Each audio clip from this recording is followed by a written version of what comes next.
जनगणना 2026-2027 में सबसे कन्फ्यूजन वाला क्वेश्चन है कि अगर हम कहीं पर भी जनगणना करने जाते हैं और एक भवन में कई सदस्य रहते हैं, जैसे भवन एक है लेकिन इसमें 3 सदस्य रहते हैं, 4 सदस्य रहते हैं, तो उनका जनगणना कैसे करना है। और सबसे ज़्यादा कन्फ्यूजन इसी क्वेश्चन को लेकर के है।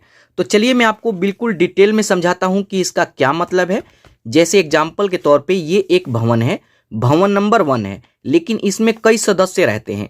या फिर हो सकता है कि भवन इस तरीके से हो, पहले मंजिल पे कोई दूसरा सदस्य रहते हैं, इस मंजिल पर दूसरा सदस्य रहते हैं और इस मंजिल पर दूसरा सदस्य रहते हैं। और भवन एक ही है, मकान एक ही है, लेकिन इसके अंदर कई सदस्य हैं, तो इनका एंट्री कैसे करना है। और यहाँ पे सबसे मेन बात, यहाँ पे भवन एक है। अब मानिए कि एक भवन में कई सदस्य हैं, लेकिन एक कमरे के अंदर अगर 2 सदस्य रहते हैं तो उनका एंट्री कैसे करना है। एक रूम में एक सदस्य हैं, दूसरे रूम में एक अलग सदस्य हैं और तीसरे एक ही रूम में 2 सदस्य रहते हैं, इनका कहीं दूसरा घर नहीं है, तो इनका एंट्री कैसे करना है।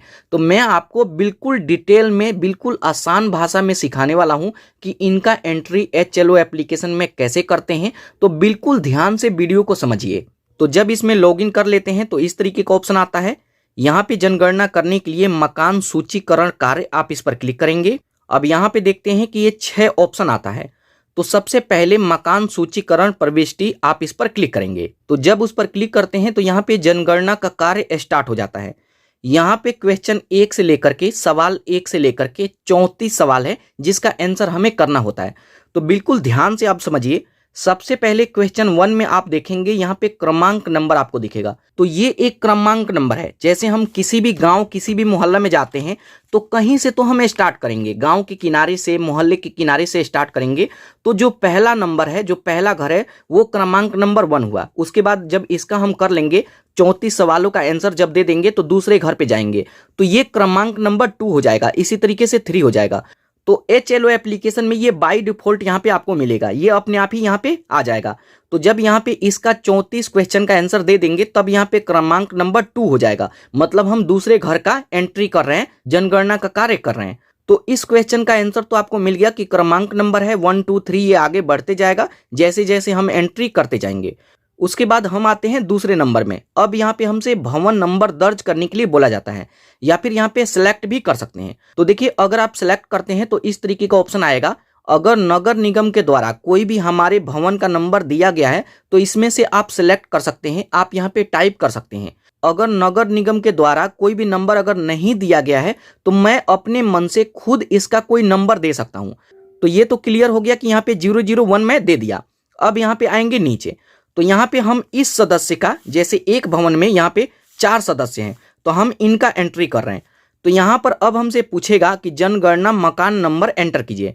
तो यहाँ पे मकान नंबर, यहाँ पे ये एंटर करना है, 4 अंक का आपको दर्ज करना है मकान नंबर। जैसे ही आप नया चूज करेंगे यहाँ पे मकान नंबर फिल हो जाएगा, 0001, 4 अंक का यहाँ पे ऐड हो जाएगा। उसके बाद आगे बढ़े पर क्लिक करेंगे। उसके बाद यहाँ पे पूछा जाएगा कि ये सेल्फ जनगणना किए हैं, तो यहाँ पे यस करेंगे, नहीं तो नो करेंगे। और इसके आगे 34 सवालों का आंसर हमें देना होगा। तो यहाँ पर देखिए 33 क्वेश्चन का आंसर दे दिया, ये 34वां क्वेश्चन है, इसमें मोबाइल नंबर मांगा जाएगा। और यहाँ पर ध्यान दीजिए, जो हमारा क्रमांक नंबर है 001 हम दिए थे, यही है। और उसके बाद यहाँ पे आएंगे तो 000 यहाँ पे 1 आ जाएगा। जैसे मैंने 1 दिया था, नया पर क्लिक किया था तो यहाँ पे 1 दिया था तो आ जाएगा। अब यहाँ पे मुखिया का मोबाइल नंबर दर्ज करेंगे और इसको कंटिन्यू कर देंगे। उसके बाद यहाँ पे हमें क्वेश्चन का रिव्यू करने के लिए बोलेगा कि नंबर 1 क्वेश्चन से लेकर 34वें क्वेश्चन का हम क्या आंसर दिए हैं उसको यहाँ पे देख लेंगे। अगर इसमें कोई मिस्टेक है तो एडिट भी कर सकते हैं। अगर आपको लगता है कि सब ठीक है तो नीचे आएंगे और पुष्टि करे पर क्लिक करेंगे और ये सबमिट हो जाएगा। तो यहाँ पे हम फिर से आ जाएंगे और जो हम जनगणना किए हैं वो यहाँ पे शो करेगा। बाद में यहाँ अपलोड पर क्लिक करते हैं तो डेटा यहाँ पे शो करेगा और जब अपलोड कर देंगे तो इसके वेबसाइट पे अपलोड हो जाएगा। अभी यहाँ पे ये सेव है। तो अब हम फिर से दूसरे फैमिली का जनगणना करेंगे। तो फिर से यहाँ मकान सूचीकरण प्रविष्टि, आप इस पर क्लिक करेंगे। अब जैसे उस पर क्लिक करेंगे तो फिर से इसी तरीके का पेज आएगा। अब यहाँ पर देखेंगे क्रमांक नंबर 2 दिखेगा, मेरा वही पेज है इसलिए 1 दिख रहा है। अब यहाँ पे हम दूसरा एंट्री कर रहे हैं, दूसरी बार आए हैं तो यहाँ पे 002 दिखेगा। तो यहाँ पे कंफ्यूज नहीं होना है कि यहाँ पे क्रमांक नंबर अब हमारा 2 हो गया, मतलब हम दूसरे घर का एंट्री कर रहे हैं। उसके बाद नीचे आएंगे तो यहाँ पे हमसे भवन नंबर पूछेगा। तो यहाँ पे अब मेन बात आता है। तो अब यहाँ पे भवन नंबर मांगेगा तो ध्यान रखिएगा कि जो हमारा भवन है, भवन तो सेम है, अब इसी भवन का हम एंट्री कर रहे हैं क्योंकि इसी भवन में कई परिवार हैं, तो भवन हमारा सेम है, तो यहाँ पे हमें सेम फिल करना होगा। तो हम खुद से यहाँ पे फिल नहीं करेंगे। अब यहाँ पे दोहराए बटन पर क्लिक करेंगे।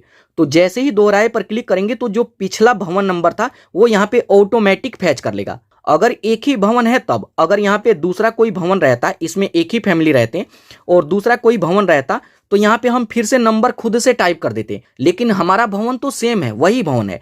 तो जैसे ही दोहराए बटन पर क्लिक करेंगे तो जो हमारा पहले फिल था वही भवन नंबर यहाँ पे आ जाएगा। तो यहाँ पे समझ गए। अब आइए नीचे। अब यहाँ पे हमसे पूछेगा कि यहाँ पे नया फैमिली है, तो जैसे इसी भवन में अब यहाँ पे कोई दूसरा फैमिली है, नया फैमिली है, तो हम यहाँ पे नए फैमिली पर क्लिक करेंगे। यहाँ नया, आप इस पर क्लिक करेंगे।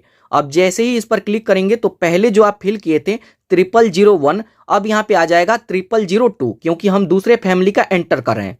तो जैसे ही नया पर क्लिक करेंगे तो यहाँ पे 0002 आ जाएगा, और उसके बाद यहाँ आगे बढ़े पर क्लिक करेंगे और जो भी आपका क्वेश्चन था वो 34 क्वेश्चन का आंसर देंगे और पुष्टि करे पर क्लिक करेंगे तो वो भी अपलोड हो जाएगा। तो जैसे हम दूसरे फैमिली का भी एंट्री इसमें कर लिए। अब फिर से यहाँ मकान सूचीकरण, आप इस पर क्लिक करेंगे और उसके बाद हम फिर से इसी पेज पे आ जाएंगे। अब यहाँ पर देखिए क्रमांक नंबर चेंज होते रहेगा। जय आप करेंगे, तीसरा करें तो यहाँ पे 003 हो जाएगा।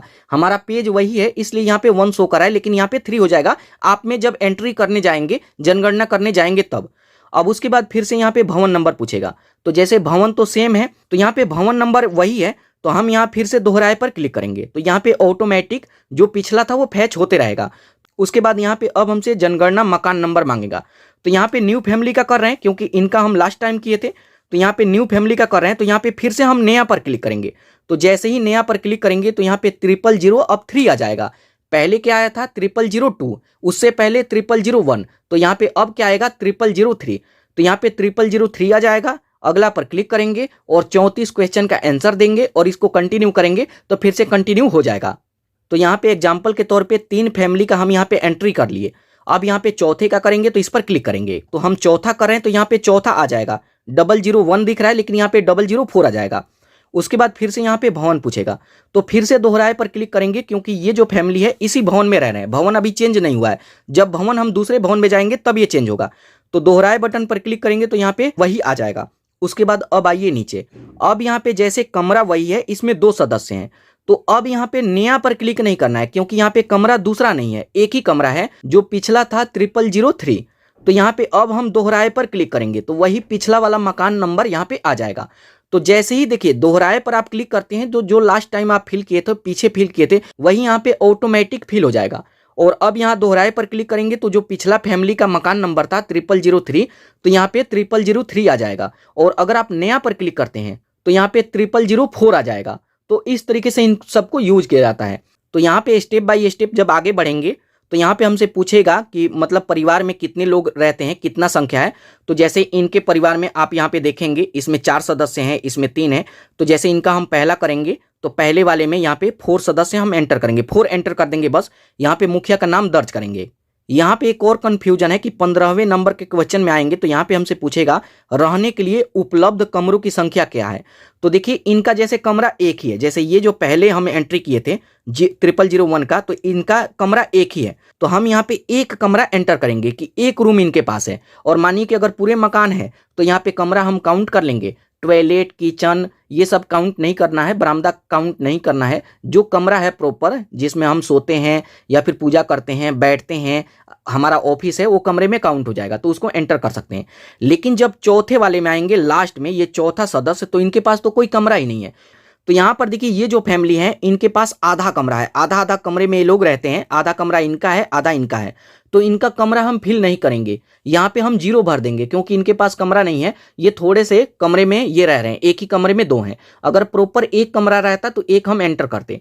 तो यहाँ पे जब हम सही जनगणना करेंगे तो हो सकता है कि इनको आवास भी मिलेगा या फिर सरकार की तरफ से इनको कुछ आवासीय पैसा मिले जिससे ये लोग मकान बना पाए, घर बना पाए। तो गाँव में ये परिस्थिति आपके सामने आएगा, तो इस तरीके से यहाँ पे फिल करना है। तो यहाँ पे दोस्तों मैं उम्मीद करता हूँ कि जो चीज़ें मैं आपको समझाया प्रॉपर समझ में आया होगा कि दोहराए बटन का यूज कब करना है और यहाँ पे नया और दोहराए में क्या अंतर है। तो अगर आपको सभी चीजें समझ में आया हो तो कमेंट करके बताइएगा। इसके बावजूद भी अगर आपके मन में कंफ्यूजन है तो आप कमेंट कीजिएगा, मैं वीडियो बनाऊंगा या फिर कमेंट में भी रिप्लाई दे करके मैं आपको समझा दूंगा। तो यहाँ पे इस तरीके से जब आप जनगणना करने जाएंगे और ऐसे परिस्थिति हो, एक चीज और मैं आपको बता दूं कि अब यहाँ पे भवन 1 का एंट्री हो चुका है, भवन 1 का। अब यहाँ पे हम आगे बढ़ते हैं, तो भवन नंबर 2, भवन नंबर 3, भवन नंबर 4, इस तरीके से ये आगे बढ़ते जाएगा। और नया फैमिली है तो आपको नया पर क्लिक करते जाएंगे तो उनका भी काउंट अपने आप ही वहां पे ऐड होते रहेगा। तो इस तरीके से इन सबको आप मैनेज कर सकते हैं, जनगणना का कार्य कर सकते हैं।